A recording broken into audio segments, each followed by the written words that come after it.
Hey guys, welcome to Juicy Tea, where I read out the best stories on Reddit, so you don't have to. The funny, shocking, and satisfyingly juicy. Today, we look at the most entitled people on Reddit. A wild Karen got arrested with a felony, posted by Deleted.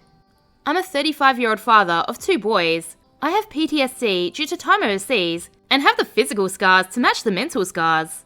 I have an incredible wife that knows me and knows what situations I should avoid. Both my children are amazing, but this story revolves around my youngest son and my service dog. Jay, my youngest son, has autism, and we share a special bond because some of the things that set him off also put my teeth on edge. Spike is my English bulldog. He's my service dog. He's well-trained, lazy, judgmental, and overall uninterested in anything he can't eat. He's also very in tune to Jay and my emotions, and will provide a distraction when we get overwhelmed. Basically, he's like, "Oh, you're stressed? Here, scratch my butt. You'll feel better and I'll get attention. It's a win-win." The story. My family recently moved to Texas. Because we now live very close to an amusement park, we got memberships. Shout out to the park for being amazing when it comes to special needs. This particular park has a special needs program for autistic people. They have rooms set aside to chill at if you get overstimulated, so you can relax, go back out, and get overstimulated again, and around you go. With Jay, we also don't have to wait in lines. This is a huge thing, and the cause of this story. The park has a pass that lets you skip most of the lines, and they charge an arm and a leg for this. However, with that pass, you still end up in a line of hundreds of people that also have that pass. Jay gets no lines at all. We get a special pass, and we go in through the exit. The worker signs the pass, and we go on the ride. Jay has a favourite ride, the log ride. There has been days that would ride the log ride over and over, then eat. We also have the food pass, which we pay for, and then go back to the log ride. On this day, T, my oldest, and Jay wanted to go on the log ride. So we made our way to the exit, and left my wife and Spike in the shade because someone has to stay with him. Bulldogs and rides don't mix. As we were going through the exit, a woman started screaming at us. I have absolutely no hearing on my right side and didn't consider it worth turning my head to listen. Now, because we ride this ride almost exclusively, the workers on this ride know us by name and sight. Jay even talks to them, which is rare. We go in, show the pass, sit and ride. This time though, Karen, the woman who was screaming at us, made her way to where the speedy pass ends at the ride. She didn't even want to ride. She just wanted to yell at us about going in through the exit and how we're misusing the system. Now, anyone that looks at Jay can see that he's in a world of his own and wouldn't be surprised if he's literally reading the future or talking to aliens. He's awesome. The employee tries to calm her down. T is getting upset because he's a normal 9-year-old and adults yelling is uncool. Jay's making his excited sounds and waiting for the log to stop so we can get in. We get in, and as we float away, we can still hear Karen screaming. The ride ends, and we exit. We figured we would never see Karen again. Then, Karen appeared like a dark brother after making the sacrifice. Elder Scrolls reference. Hooting and screaming. She's screaming that just because Jay is an R-word doesn't mean we get extra rights.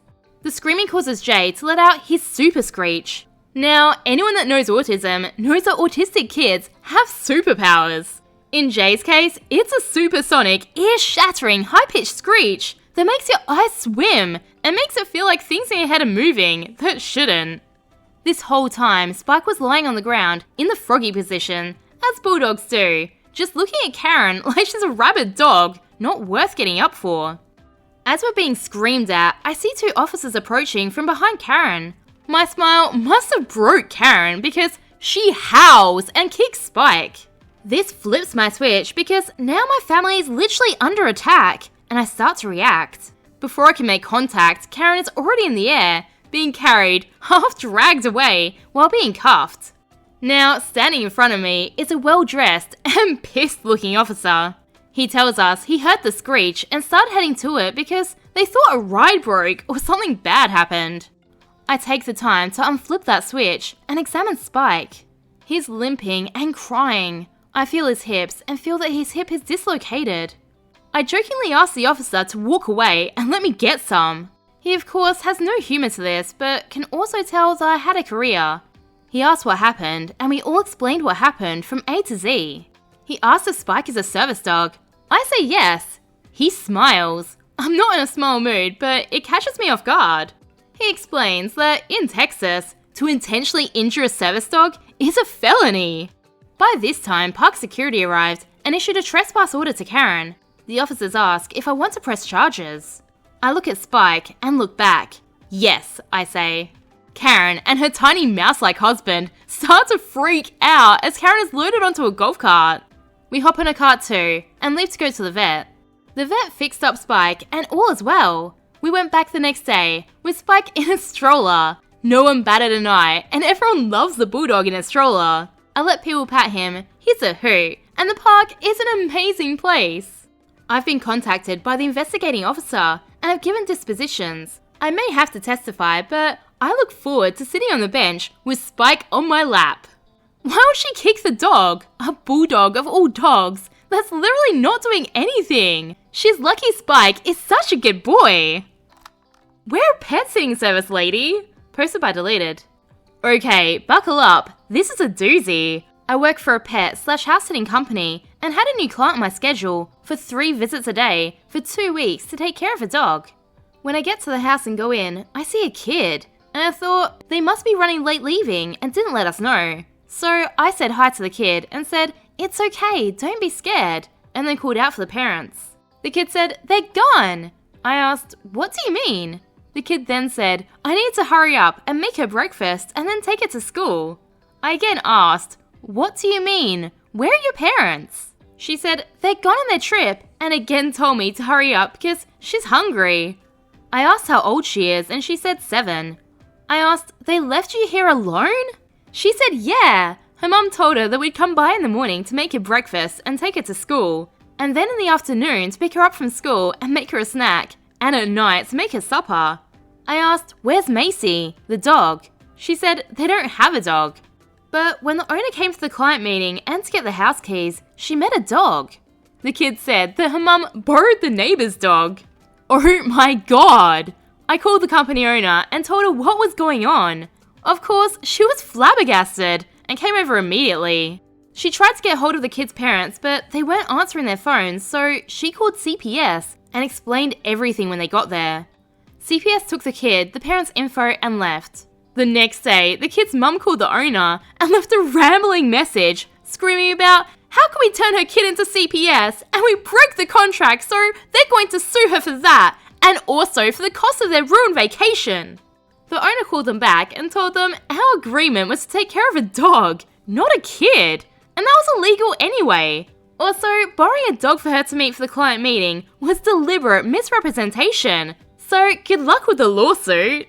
She hasn't heard from them since. I guess our pet sitting service was cheaper than hiring someone to watch the kid properly. But I still can't understand how this woman thought this would actually work. They plan to leave a 7-year-old child alone for a week? Of all the vacation cost-saving strategies I've heard, this is the worst. Girls shouldn't win math competitions, so my son should win. Posted by Yummy1756. I'm a high school student and this happened to me in 9th grade. My teacher decided that I should compete in a math competition because she saw potential in me, and I agreed because she was my favourite teacher. I didn't really care that much though, because I was kinda lazy at that time. On the day of the competition, I saw a kid, let's call him Entitled Kid, boasting about how he didn't sleep because he reviewed everything. I was annoyed, but I didn't really think much of it. The results came in, and sure enough, he'd won. But I got 2nd place. I was shocked and happy at the same time, and so was my teacher. Everything was sunshine and rainbows, until I heard this lady, Entitled Mother. Entitled Mother. Good thing that girl didn't win. I was only 2 points behind. This is a math competition. My boy should win. He studied really hard for this, and a girl shouldn't beat him. I was livid. My teacher patted me on the back and told me not to listen to her.